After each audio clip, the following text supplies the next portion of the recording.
bakit kayo medyo naluha sa mga narinig mula kay Tita Nova? Well, si Tita Nova is so full of wisdom dahil matagal na siya sa industriya. So, from being fun and light, bilang nagsalita na si Tita Nova, lahat nakinig.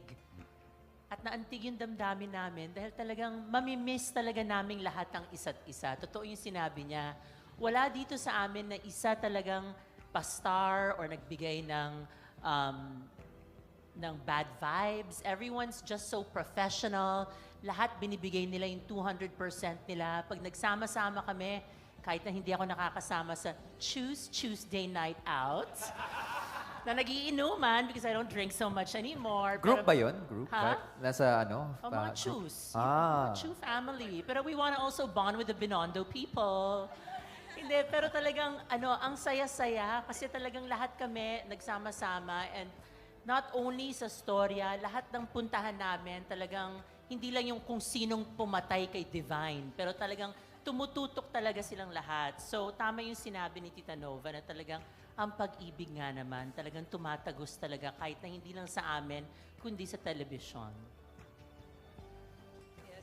Binisto mo kami. Hindi, nag-umpisa yan kasi nang minsan, alam namin, nararamdaman na rin namin na matatapos na yung taping, mga a month before, na parang nangyari na isang beses na pinaka-last scene na kukunan, magkakasama kaming pamilya in Choose. Sabi namin, it's a long day, alika, mag-unwind na lang tayo. So from then on, tuwing Tuesday, kasi pag Wednesday kasi wala naman kaming taping, we make sure that we bond together. This is after shooting, So we call it Choose Night.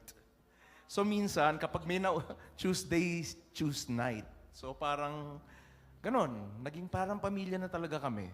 Siguro it also helped na sa isang kwarto lang kami ng mansion na yon, magkasama. We share the same banyo.